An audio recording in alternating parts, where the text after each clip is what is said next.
The fog of late October had settled upon London with its customary persistence, transforming the familiar thoroughfares into ghostly passages where gas lamps flickered like uncertain beacons. From our comfortable quarters at 221B Baker Street, I observed the muffled sounds of the awakening city, while my friend Sherlock Holmes sat in contemplative silence, his long fingers steepled beneath his chin. The morning had passed in this peaceful manner, when the sharp rap of urgent knuckles against our door shattered the tranquil atmosphere. Mrs. Hudson's footsteps ascended the 17 steps with unusual haste, followed immediately by the heavy tread of official boots. Before she could announce our visitor, Inspector Lestrade burst through the doorway, his usually composed features marked by an expression of profound bewilderment. His bowler hat was clutched in white-knuckled fingers, and his overcoat bore traces of morning dew and what appeared to be greenhouse condensation. "Holmes," he exclaimed without preamble, "I confess myself utterly defeated. In 20 years with the Yard, I have never encountered such a confounding impossibility." Holmes raised one eyebrow with that peculiar expression of interest that invariably preceded his most challenging cases. "My dear Lestrade, such an admission from a man of your practical nature suggests circumstances of exceptional peculiarity. Pray, compose yourself and relate the particulars." Lestrade paced before our fireplace, his agitation evident in every movement. "It concerns Professor Alistair Whitmore of the Kensington Botanical Institute. Found dead this morning in his private conservatory by his housekeeper, Mrs. Pemberton. The circumstances, Holmes, defy all rational explanation. The professor's name was not unknown to me, a distinguished botanist renowned for his collection of exotic orchids and his research into rare tropical specimens." Holmes leaned forward with the focused attention that marked his transition, from idle observer to active investigator. "The conservatory," Lestrade continued, "was locked from the inside. Every window latched, every door bolted. The glass structure is completely enclosed, with no possible means of entry or exit, save through the single door, which was secured by both an interior bolt and a padlock, the key to which was found inside, still in the professor's waistcoat pocket." "And the deceased?" Holmes inquired, his grey eyes sharp with concentration. "Lying peacefully among his prize orchids, no sign of struggle, no obvious wounds. Dr. Hartwell, the police surgeon, found only a tiny puncture mark on the neck, barely visible. No preliminary signs of common poisons, no evidence of violence. The man simply appears to have collapsed and died." Holmes rose and moved to the window, gazing into the fog-shrouded street. "You mentioned impossibility, Lestrade. What specific details render this case so perplexing?" "Several elements trouble me greatly," Lestrade replied, consulting his notebook. "First, a small thermometer near the heating apparatus was found shattered, the glass scattered across the flagstones. Second, on one of the higher window panes, well above normal reach, someone had left a smear of yellow pollen, as if a hand had pressed against the glass for support. I observed Holmes's reflection in the window glass, noting the slight tightening around his eyes that indicated his mind was already processing these details. Most peculiar," Lestrade continued, "was a slate tablet where the professor recorded his botanical observations. Upon it, someone had written C. cultratices and the Roman numeral 7. The professor's assistant, young Mr. Pembroke, claims no knowledge of this notation, and it matches no specimen in the conservatory's catalogue." "Suspects?" Holmes asked, turning from the window. "The household consists of Mrs. Pemberton, the housekeeper, and Pembroke, the botanical assistant. However, the professor had recently refused a substantial offer from Mr. Horace Penbury, a wealthy collector, for his prize Cypripedium orchid. There was also some tension with Dr. Marcus Ashford, a rival botanist who had publicly disputed the professor's recent paper on orchid hybridization." Holmes returned to his chair, his fingers drumming silently against the armrest, a gesture I recognized as indicating his complete absorption in the puzzle before him. "Watson," Holmes said finally, reaching for his coat, "I believe we have encountered a most stimulating problem. A locked room, a mysterious death, cryptic notations, and physical evidence that suggests the impossible. The game, as they say, is afoot." As we prepared to depart for Kensington, I could not suppress the familiar thrill that accompanied the beginning of one of Holmes's most intriguing cases. The fog outside seemed to part slightly, as if London itself anticipated the unraveling of this botanical mystery. The hansom cab carried us through the fog-shrouded streets of London, the rhythmic clip-clop of hooves against wet cobblestones, providing a steady accompaniment to our journey toward Kensington.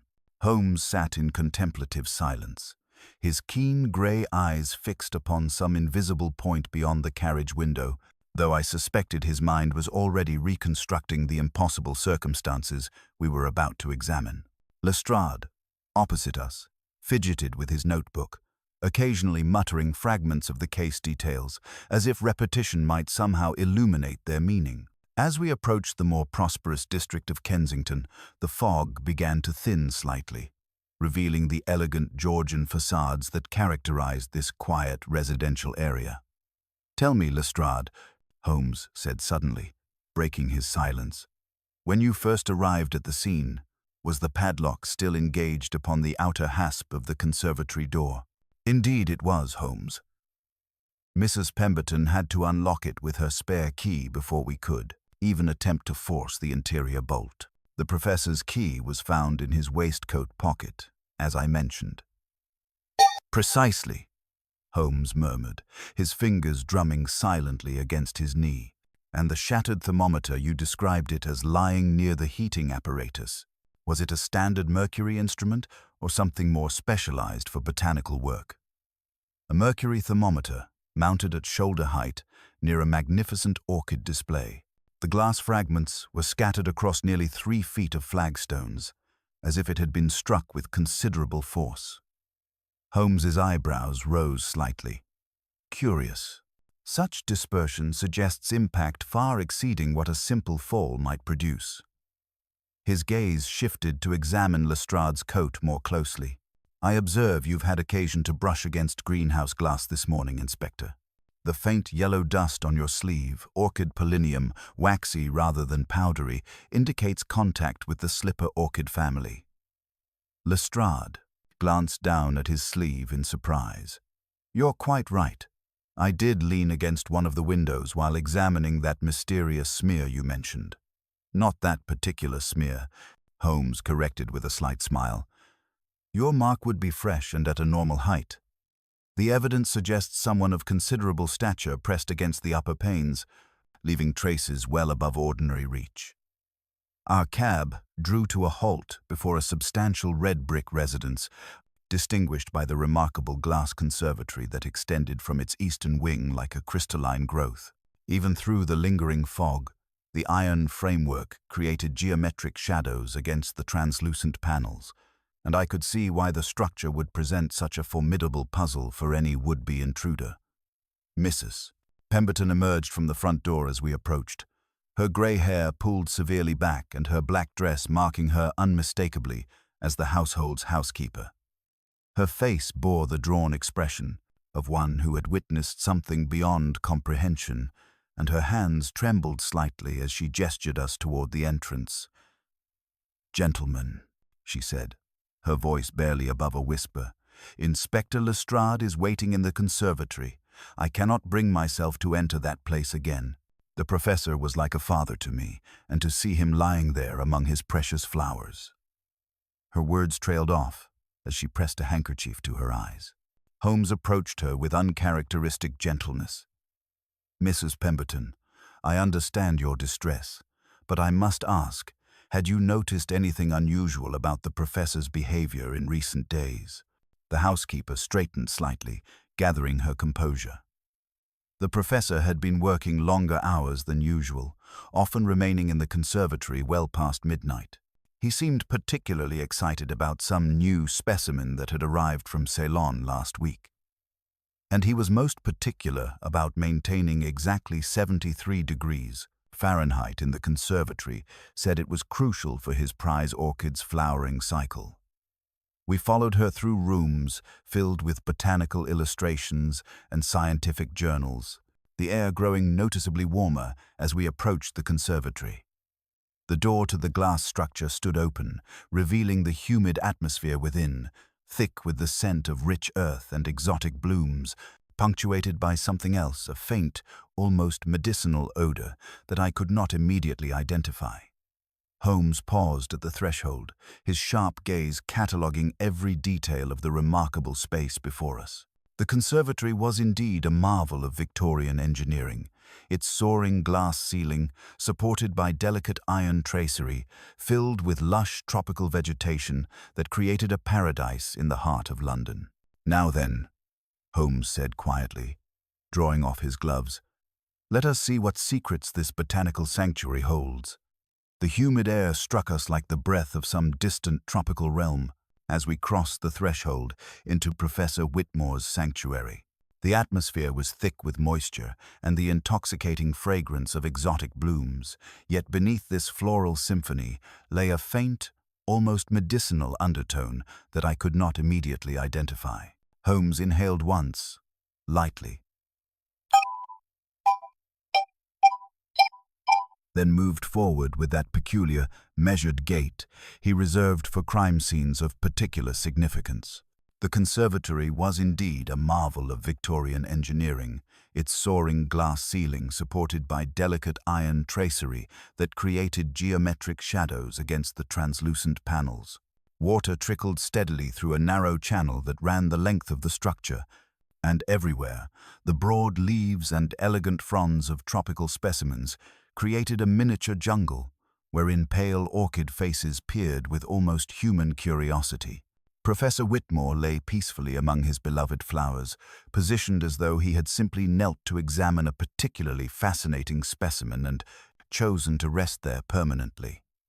His grey hair remained neatly arranged, his clothing undisturbed, and his weathered hands bore no defensive wounds or signs of struggle. The only indication of violence was that tiny puncture mark on his neck, scarcely larger than a pinprick, which seemed almost insignificant in its delicacy.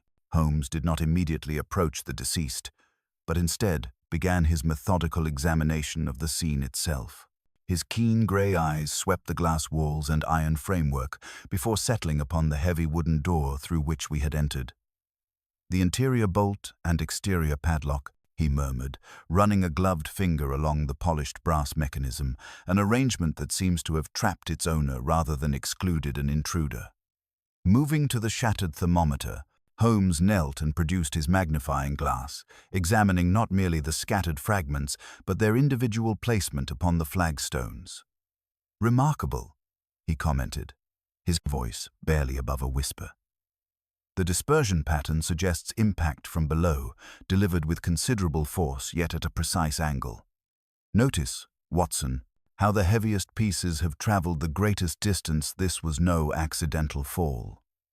He rose and approached the slate tablet positioned on the nearby workbench, its chalked notation C, Cultratus seventh, standing out clearly against the dark surface. Holmes lifted it carefully, turning it over in his hands before sniffing both the chalk dust and the slate itself. "Not the professor's usual handwriting," he observed, comparing it mentally to the neat labels adorning the surrounding plant specimens. "The pressure is different, more urgent, as though inscribed in haste." His attention then shifted to the high window pane where Lestrade had noted the yellow pollen smear. Holmes studied the mark from various angles without touching it, his gaze traveling from the stain to the surrounding support beams and down to a particularly tall specimen whose dark foliage brushed against the glass. To reach such a height would require either exceptional stature or mechanical assistance, he mused, his eyes searching for evidence of a ladder or similar device. Circling the professor's body with deliberate care, Holmes observed every detail of the deceased botanist's position and appearance. "Watson, examine the wound more closely. What strikes you about its character?" I bent to study the tiny puncture beneath the professor's left ear. It's remarkably precise, Holmes. Almost surgical in its execution, with no surrounding inflammation or defensive marks. The professor appears to have died without struggle or apparent distress. Indeed, and observe his fingernails perfectly clean despite working in this soil-rich environment. His spectacles remain properly positioned. His pocket watch shows the correct time. Holmes straightened, his sharp gaze cataloguing additional details. Here, near these watering implements, a faint heel mark in the damp earth, different from our own footprints.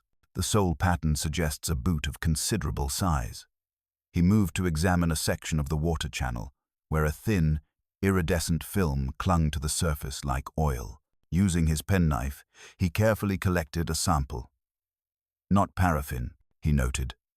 Something else entirely. Upon the potting bench, partially concealed behind a cluster of botanical instruments, Holmes discovered a length of slender cord and a small brass weight, the sort employed to pull window blinds taut. The cord's end appeared recently severed, its fibers frayed as though cut in haste. "The locked room presents our greatest puzzle," Holmes said finally, returning to examine the door's mechanism once more. His nail teased free a blackened fiber from the bolt's housing, placing it carefully upon his cuff. "Singed," he observed, as much to himself as to us. I confess my mind struggled to connect these disparate elements into any coherent pattern. If poison was employed, Holmes, what agent could leave so slight a mark? And why the violence against the thermometer? "Think not of agents, my dear Watson, but of conditions," he replied, his eyes brightening with that familiar gleam of intellectual excitement. "What does a conservatory control but heat, light, and atmosphere? Disturb anyone, and you may disturb life itself." The game, as Holmes would say, was indeed afoot. Holmes's enigmatic words about conditions rather than agents echoed in my mind as we prepared to question the household more thoroughly. The locked conservatory had yielded its physical secrets, but the human element remained largely unexplored. As if summoned by our need, hurried footsteps approached along the gravel path, and through the morning room window I observed a tall, lean figure making his way toward the front entrance with evident haste. "Mrs. Pemberton answered the door before the bell had finished chiming, returning moments later with a young man whose disheveled appearance and anxious expression marked him unmistakably as the botanical assistant. Thomas Pembroke appeared to be no more than 25 years of age, with the pale complexion and ink-stained fingers common to scholarly pursuits. His dark hair was uncombed, his collar askew, and his eyes held the wide, startled look of someone who had received shocking news during the early hours of morning. "Mr. Pembroke," Holmes began, his tone gentle yet penetrating, "please be seated. I understand you worked closely with Professor Whitmore. When did you last see him alive?" The young man collapsed into a chair, his hands trembling slightly as he removed his hat. "Yesterday evening, around 10 o'clock, sir.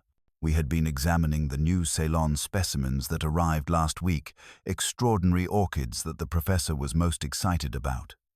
He dismissed me, saying he wished to monitor the temperature controls through the night. He was most particular about maintaining exactly the right conditions for his prize Cypripedium." "You possess a key to the conservatory?" Holmes inquired, his grey eyes studying Pembroke's every gesture. "No, sir. Only Mrs. Pemberton and the professor had keys to the padlock.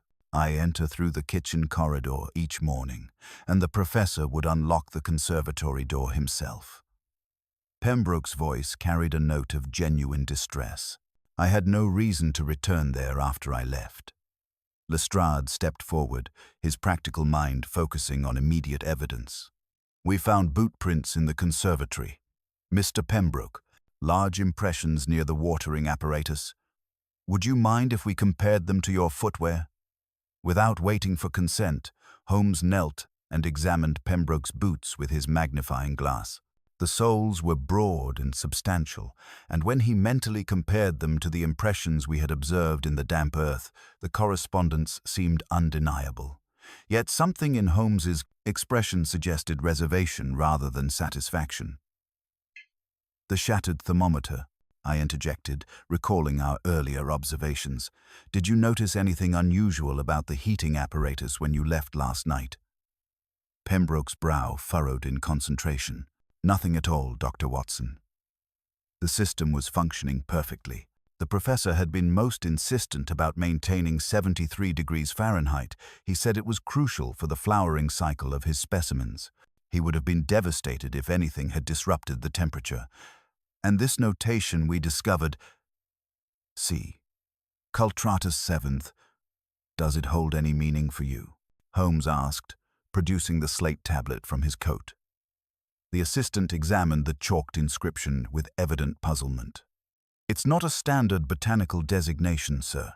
Cultratus might refer to a cutting or cultivation method, and the Roman numeral could indicate a developmental stage. But I don't recall the professor using such notation in his regular cataloguing system." Holmes set the slate aside and fixed Pembroke with that penetrating stare that had unnerved countless subjects. "You mentioned the professor's excitement about the Ceylon specimens. Was there anything particularly unusual about these plants?" "Indeed, sir. One variety especially fascinated him. The locals called it a night bloomer, claiming it only flowered under very specific atmospheric conditions. The professor believed it might revolutionize our understanding of orchid hybridization." Pembroke's voice grew more animated as he spoke of botanical matters. He had been corresponding with a collector in Colombo for months to acquire these specimens. Had the professor expressed any concerns about his personal safety recently? Holmes continued. "Any threats or unusual visitors?" The young man's expression darkened. "There was that unpleasant business with Mr. Horace Penbury last week. He became quite aggressive when the professor refused to sell the prize, Cypripedium, saying the professor was being selfish. And Dr. Ashford had been spreading rumors about the professor's research methods, claiming his theories were scientifically unsound. Mrs. Pemberton, who had been quietly arranging tea service, spoke up with sudden firmness. "Mr. Pembroke left rather hastily last evening, Inspector. The professor seemed displeased about something. There were words about missing correspondence with Mr. Penbury." A flush crept into Pembroke's cheeks. "Mr. Penbury approached me at a botanical lecture, asking about the professor's collection. I told him I had no authority to discuss such matters. That was the extent of our interaction." Holmes rose and moved to the window, his sharp gaze studying the conservatory's glass structure in the morning light.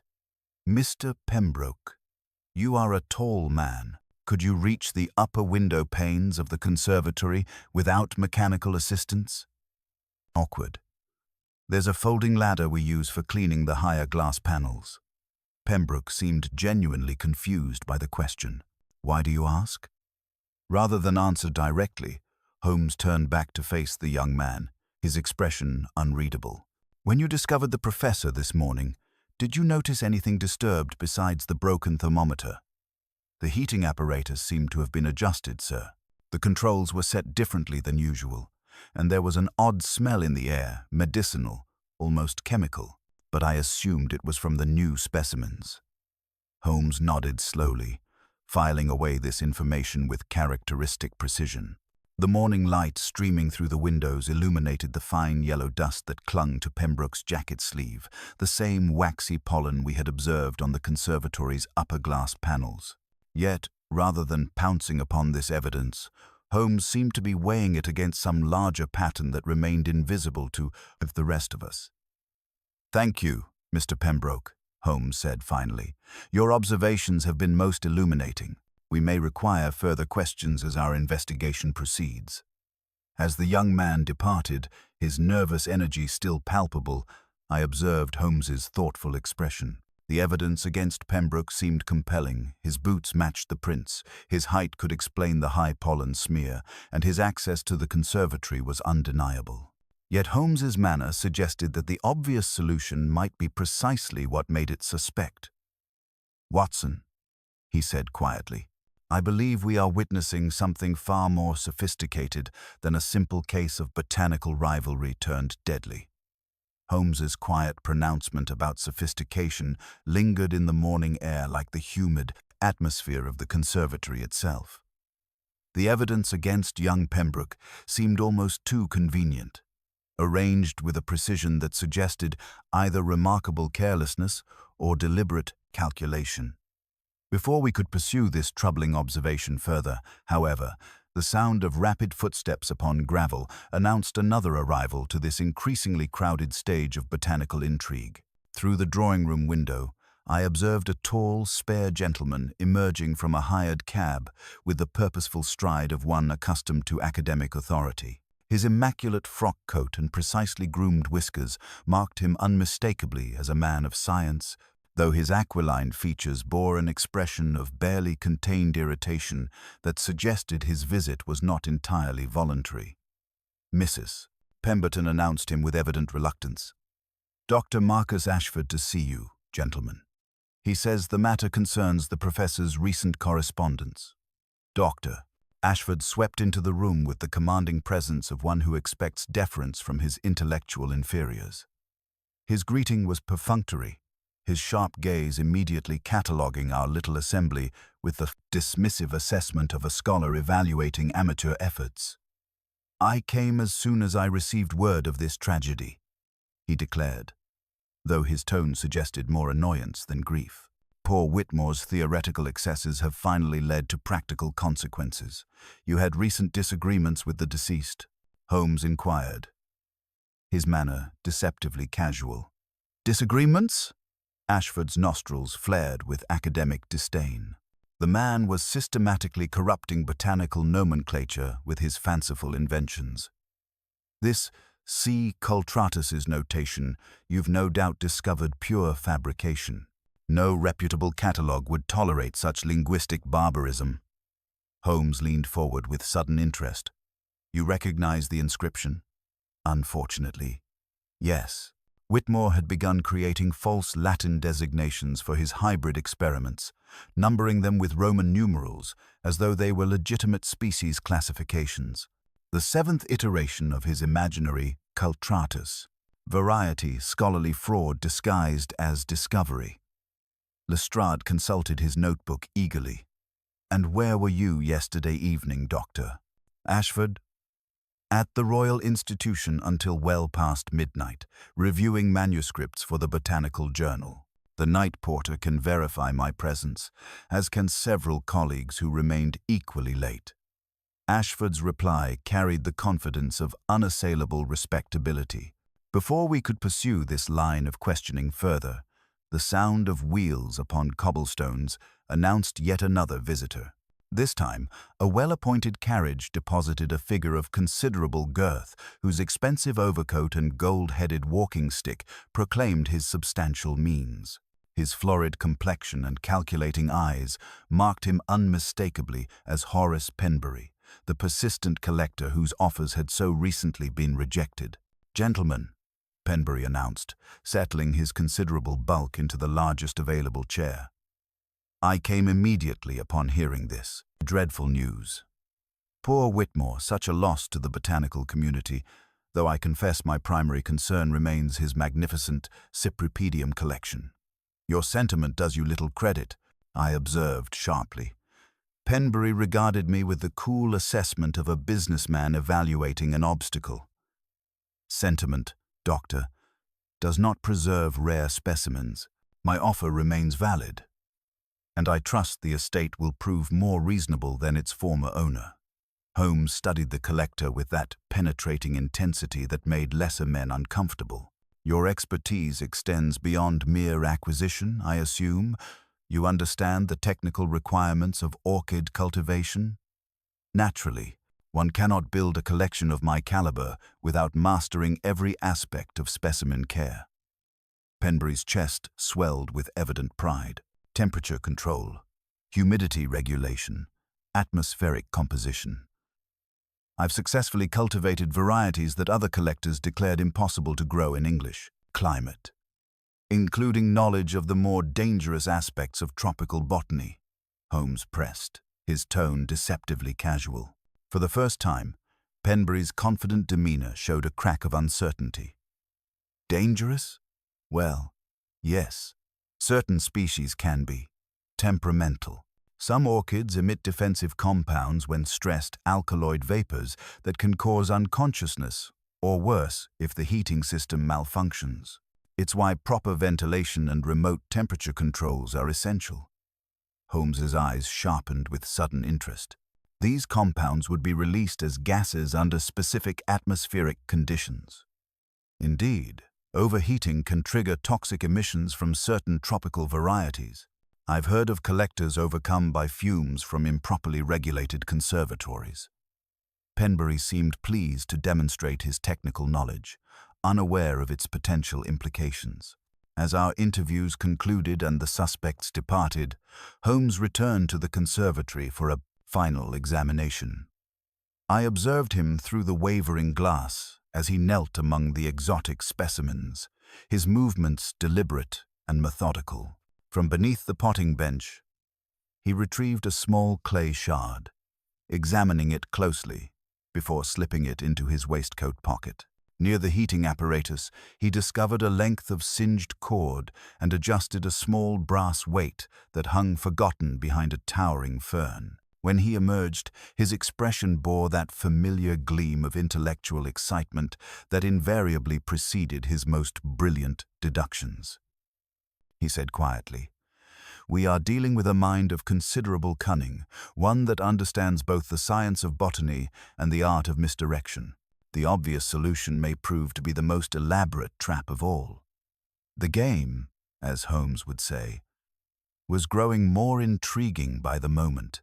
Holmes's observation about sophisticated misdirection proved prophetic, as we spent the remainder of that grey afternoon conducting a more thorough examination of the conservatory's secrets. The locked glass sanctuary had yielded its obvious clues readily enough, but I had learned to recognize that particular gleam in my friend's eye that indicated deeper mysteries lay beneath the surface of apparent evidence. Returning to the scene with Lestrade's reluctant permission, Holmes immediately gravitated toward the shattered thermometer with renewed interest. Using his magnifying glass, he traced the scattered fragments across the flagstones with mathematical precision, measuring distances and angles with the small ivory rule he habitually carried. "Watson," he murmured, "observe the distribution pattern once more. The heaviest pieces traveled furthest, yet their trajectory suggests impact from below at a precise angle, not the random scatter of an accidental fall." He knelt beside the heating apparatus, his keen fingers exploring the brass controls with the delicacy of a surgeon examining a wound. The mechanism appeared standard enough, a series of valves and gauges designed to maintain the tropical temperatures essential for exotic orchid cultivation. Yet Holmes's expression grew increasingly troubled as he discovered a length of thin wire concealed behind the main temperature dial, its copper surface blackened as though subjected to intense heat. "Most curious," he observed, producing a small envelope from his waistcoat to preserve this evidence. "Someone has made unauthorized modifications to the heating system, alterations that would allow remote manipulation of the atmospheric conditions within this botanical sanctuary." Moving to the water channel, where we had previously noted the iridescent film, Holmes conducted a more detailed analysis of the mysterious substance. Using his penknife, he carefully collected samples from different points along the narrow waterway, noting variations in consistency and color.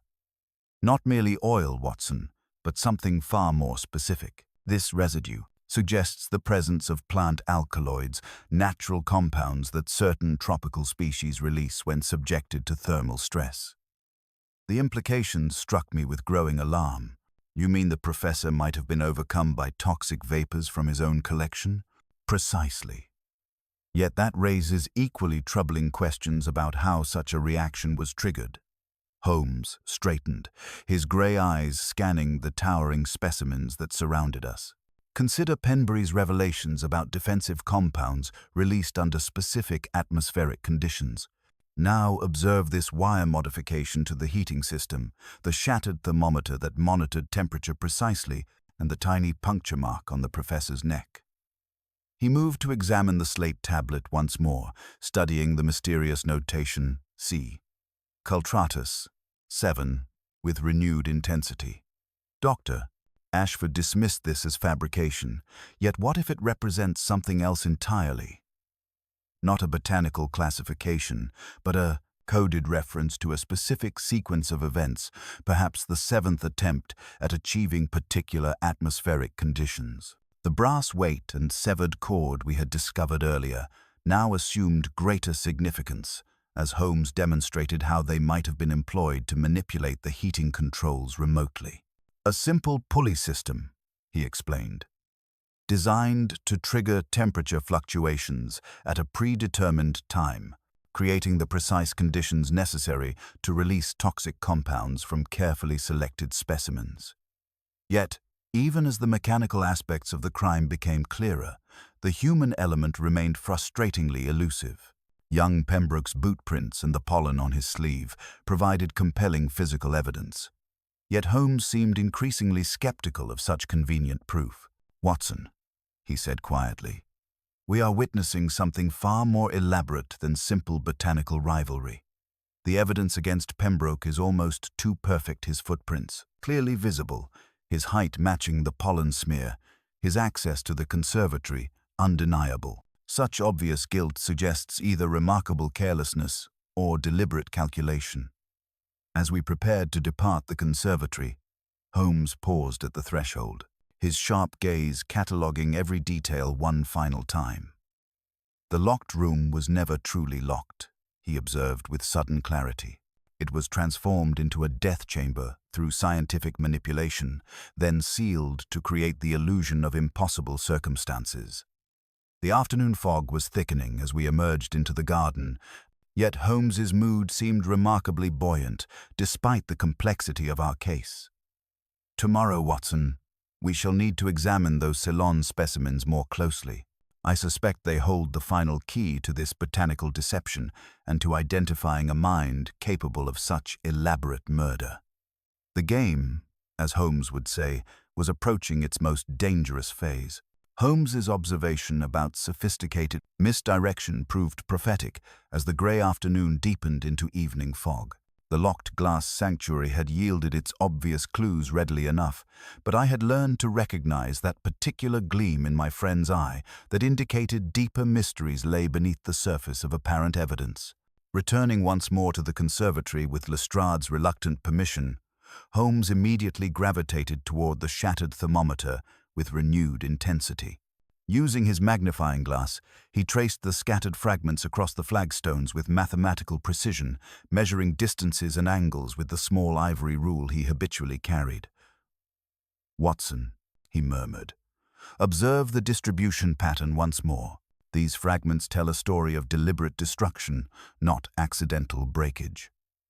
He knelt beside the heating apparatus, his keen fingers exploring the brass controls with surgical delicacy. The mechanism appeared standard enough, yet Holmes's expression grew, increasingly troubled, as he discovered additional modifications concealed behind the main temperature dial. "Most ingenious," he observed, producing a small envelope to preserve a length of blackened wire. "Someone has created a remote triggering system alterations that would allow precise manipulation of atmospheric conditions from outside this botanical prison." Moving to examine the mysterious slate notation, Cultratus 7 once more, Holmes held it to the fading light with renewed interest. Dr. Ashford dismissed this as fabrication. Yet what if it represents something far more sinister? Not a botanical classification, but a coded reference to a specific sequence of atmospheric manipulations, perhaps the seventh successful attempt at creating lethal conditions. The implications struck me with growing alarm, as Holmes demonstrated how the severed cord and brass weight might have operated a simple pulley system. A mechanism designed to trigger temperature fluctuations at a predetermined time, creating the precise conditions necessary to release toxic compounds from carefully selected specimens while the operator remained safely distant. Yet even as the mechanical aspects of the crime became clearer, Holmes seemed increasingly skeptical of the obvious human suspect. The evidence against young Pembroke troubles me, Watson. His boot prints clearly visible, his height matching the pollen smear, his access undeniable. Such obvious guilt suggests either remarkable carelessness or deliberate calculation by someone far more cunning. As twilight settled upon London, Holmes began formulating his strategy with characteristic precision. "We shall need to force our true culprit into revealing himself," he announced, his grey eyes bright with intellectual excitement. "Tomorrow evening, I shall arrange for word to reach our suspects that Professor Whitmore's private notebooks have been discovered documents that allegedly detail the exact process used in his fatal experiments with the Ceylon specimens." He moved to the conservatory's entrance, studying the lock mechanism with renewed attention. The killer believes his method undetectable, his secret safe within these glass walls. But what if he were to learn that the professor had documented every step of the process that led to his own destruction? That C. Coltratus 7 was not mere notation, but a complete record of botanical murder. Holmes's plan took shape with the methodical precision that marked his most brilliant strategies. I shall let it be known through carefully selected channels that we have deciphered the professor's final notes, that we understand not merely how the crime was committed, but why these specific atmospheric conditions were necessary. Our killer, fearing exposure or replication of his unique method, will be compelled to return. The fog thickened around the conservatory's glass structure as we prepared to depart, transforming it into a ghostly beacon in the gathering darkness. Holmes paused at the garden gate, his sharp gaze cataloguing every detail of the approach routes and sight lines. "The murderer possesses both botanical expertise and mechanical ingenuity," he observed quietly. "More significantly, he understands human psychology well enough to arrange evidence that points away from himself toward an obvious suspect. Tomorrow evening, Watson, we shall discover whether his confidence exceeds his caution." As our hansom carried us back through the fog-shrouded streets toward Baker Street, I reflected upon the elaborate nature of this botanical deception. The killer had transformed Professor Whitmore's own sanctuary into a death chamber through scientific manipulation, then sealed it to create the illusion of impossible circumstances. "The game approaches its most dangerous phase," Holmes remarked, settling back against the leather cushions. "Our opponent has demonstrated remarkable cunning thus far, but even the most sophisticated criminal eventually reveals himself through the very complexity of his methods." The fog swirled around our cab like the mists of uncertainty that still shrouded this case. Yet I sensed we were approaching the moment when all would be illuminated by the brilliant light of Holmes's deductive genius. The evening of Holmes's carefully orchestrated trap arrived with a damp, spectral fog that muffled the city and turned the glass panes of the conservatory into ghostly beacons. Throughout the day, Holmes had set his rumor network in motion. Notes dispatched in Lestrade's hand to Dr. Ashford. Inquiries to Penbury about the professor's supposed notebooks, and whispered hints among the Royal Institution's porters. By dusk, the word was out. Whitmore's secret records had surfaced and would be collated that very night in the conservatory.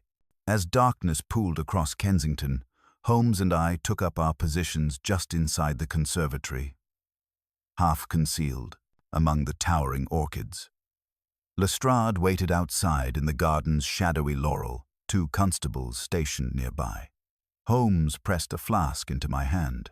"Moisten your kerchief, Watson. If our adversary resorts to his botanical chemistry, you'll want your wits about you." The conservatory, with its myriad scents and the faint, ever-present tang of something sharper, felt at once like a paradise and an oubliette. We waited as the city's sounds faded, replaced by the slow drip of condensation and the faint creak of glass and metal cooling in the night. At last, a subtle grinding at the outer bolt heralded the arrival of our quarry. Through gaps in the foliage, I glimpsed a tall figure, face half hidden by a scarf, moving with practiced stealth.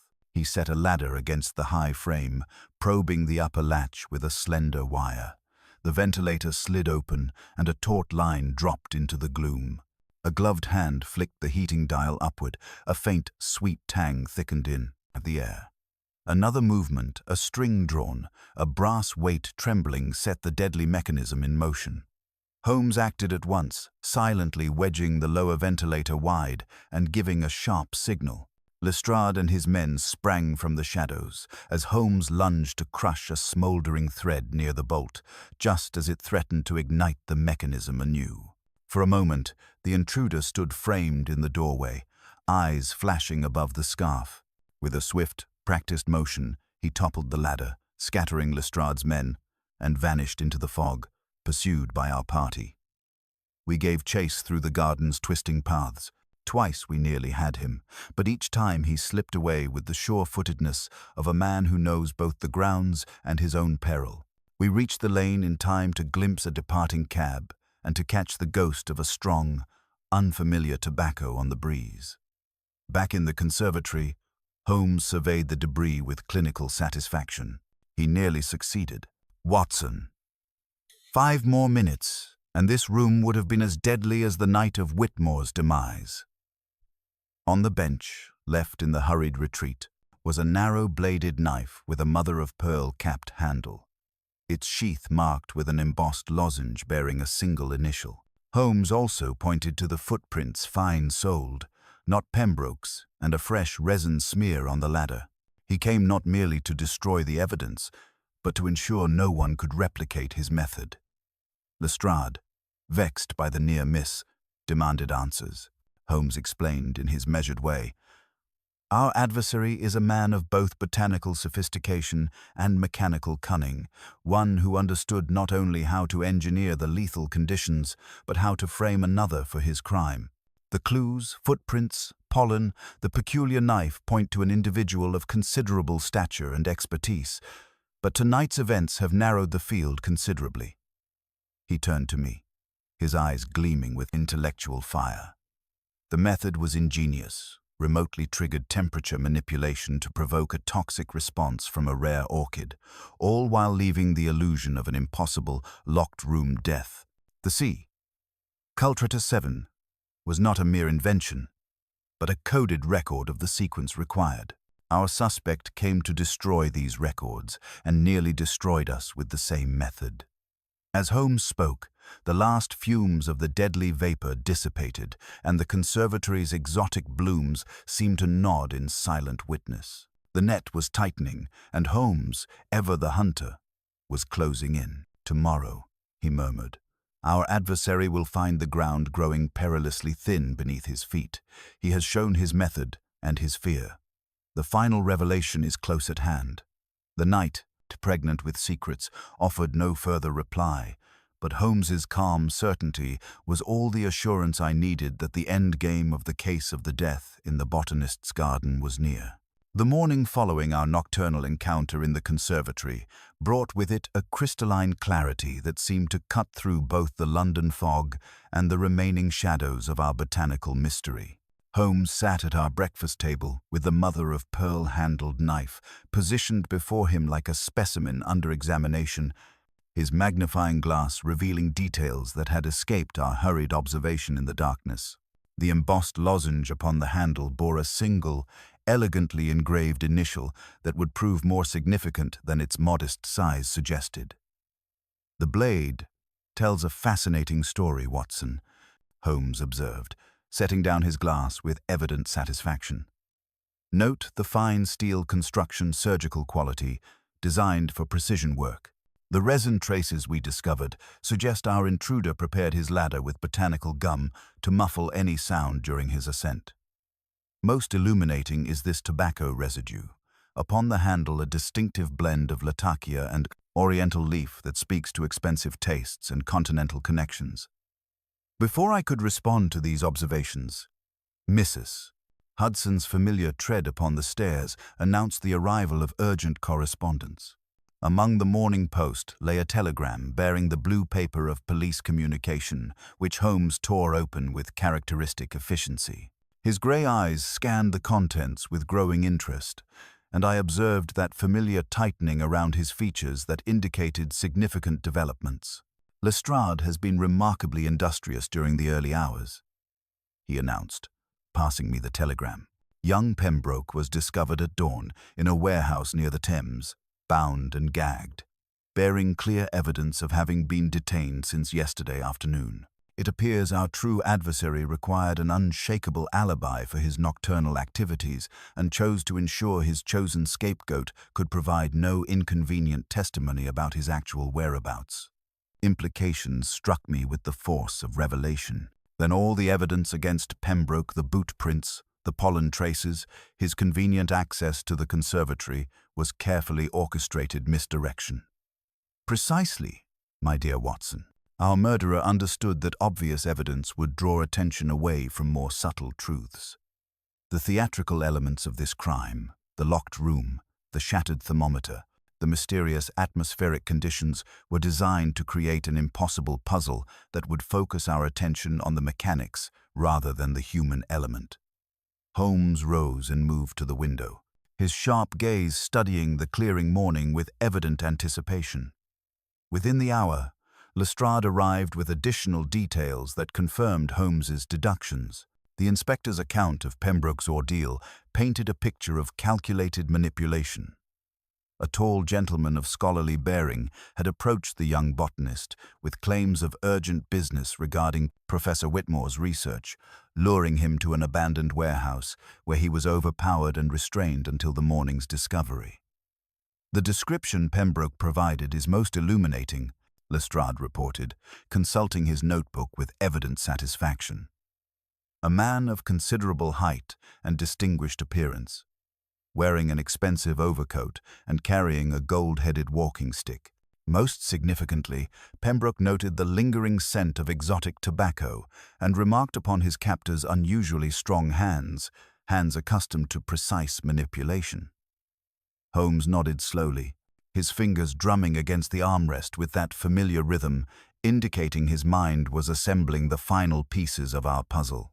Moving to his desk, he withdrew a sheet of paper and began sketching a diagram that illustrated the crime's mechanical aspects with mathematical precision.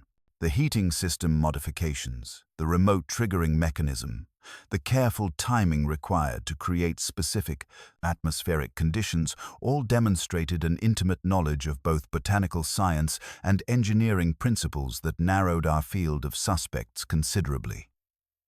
"The tobacco scent provides our most reliable trail," Holmes continued, his eyes gleaming with intellectual fire. "A blend of such distinctive character is not commonly available in London. Combined with our other evidence, the surgical precision of this knife, the sophisticated understanding of orchid cultivation, and the mechanical ingenuity required for the remote triggering system, we are dealing with a mind that possesses both formal scientific training and practical experience in botanical manipulation." He set down his pen and fixed us both with that penetrating stare that invariably preceded his most startling revelations.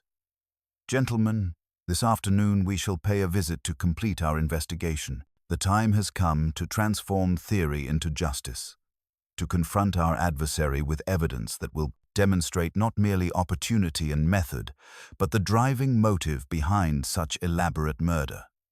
The game, as Holmes would say, was approaching its inevitable and dramatic conclusion.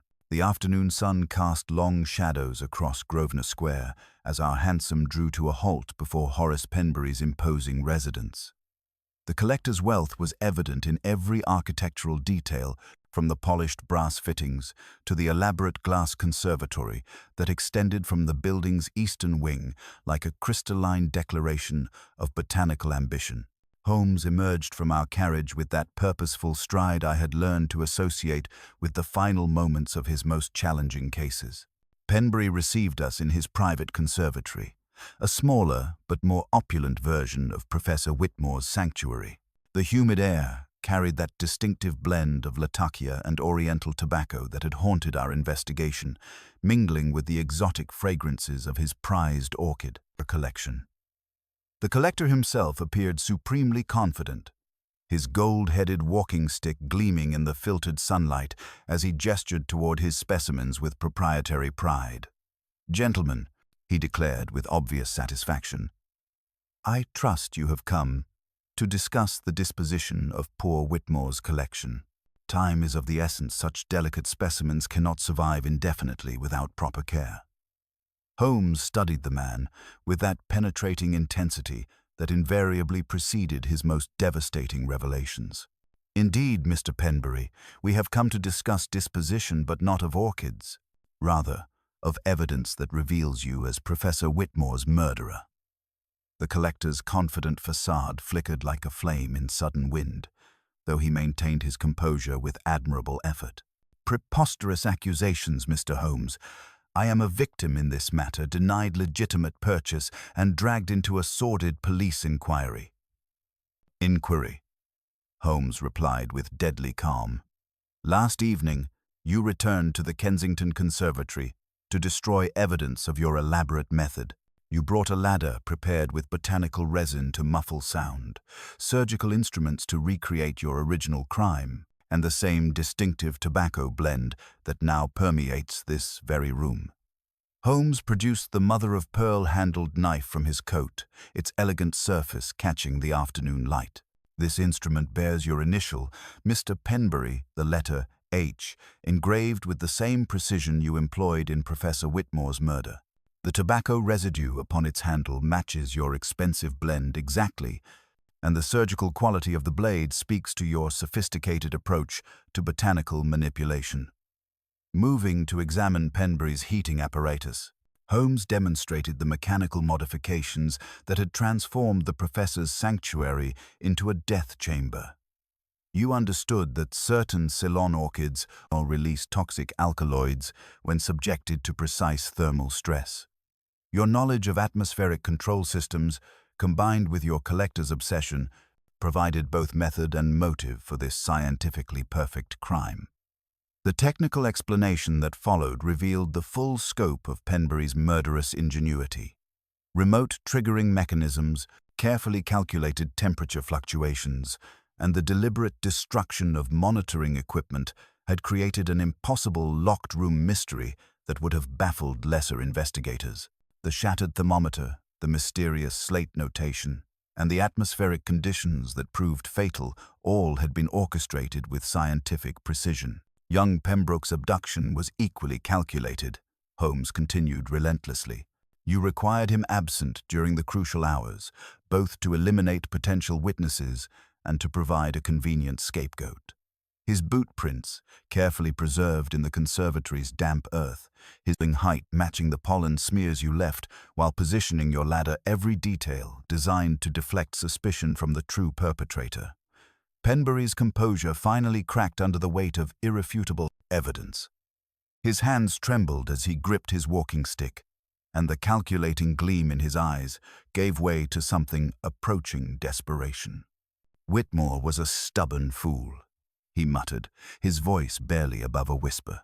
"Those specimens would have thrived in my collection, contributed to genuine scientific advancement rather than gathering dust in his amateur sanctuary. Instead, you chose murder over patience, acquisition over ethics," Holmes observed with cold precision. "Your botanical expertise became the instrument of death, your collector's passion transformed into criminal obsession." Lestrade stepped forward with grim satisfaction, producing his warrant with official authority. "Horace Penbury, I arrest you for the willful murder of Professor Alistair Whitmore and the assault and abduction of Thomas Pembroke. You will accompany us to Scotland Yard immediately." As the constables led our prisoner away, Holmes remained among the exotic blooms, his expression thoughtful and somewhat melancholy. The afternoon light streaming through the glass panels illuminated the remarkable specimens that had inspired such deadly passion, their delicate beauty unmarred by the human corruption that had surrounded them. "There exists a fine line, Watson," Holmes observed quietly, "between the appreciation that preserves and the appetite that destroys. Professor Whitmore lived on one side of that line, while his murderer chose the other. In the end, It was that choice that revealed him, for even the most sophisticated criminal cannot entirely conceal the fundamental nature of his motivations. The case of the death in the botanist's garden had reached its inevitable conclusion, another triumph of logic over deception, in the endless battle between order and chaos that defined our partnership. That evening, with London's fog finally lifting to reveal a star-scattered sky, Holmes and I sat before our familiar hearth, while he methodically dismantled the intricate mechanism of Penbury's botanical murder. The collector now occupied a cell at Scotland Yard, his elaborate deception unravelled by the very sophistication that he had believed would render it undetectable. "The essence of the crime, Watson," Holmes began, his long fingers manipulating the mother-of-pearl knife with surgical precision, "lay not in any single element, but in the orchestration of atmospheric conditions to transform Professor Whitmore's sanctuary into a death chamber. Penbury understood that certain Ceylon orchids release toxic alkaloids when subjected to precise thermal stress, a defensive mechanism that becomes lethal in enclosed spaces. He moved to our mantelpiece, where he had arranged the various components of evidence like pieces of a complex puzzle. The heating apparatus modifications were ingeniously simple. A remotely operated system using the brass weight and severed cord we discovered, designed to trigger temperature fluctuations at a predetermined time. The shattered thermometer was not accidental damage, but deliberate destruction of the monitoring instrument that would have revealed the exact conditions required for the toxic release.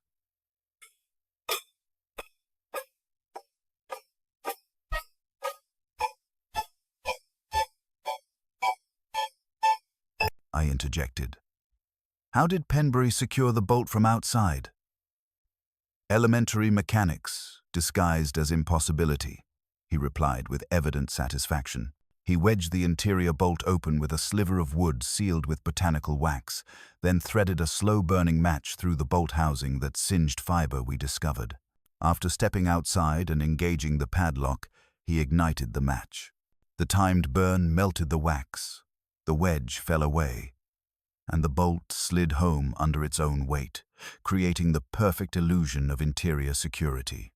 Technical elegance of the method was breathtaking in its calculated precision.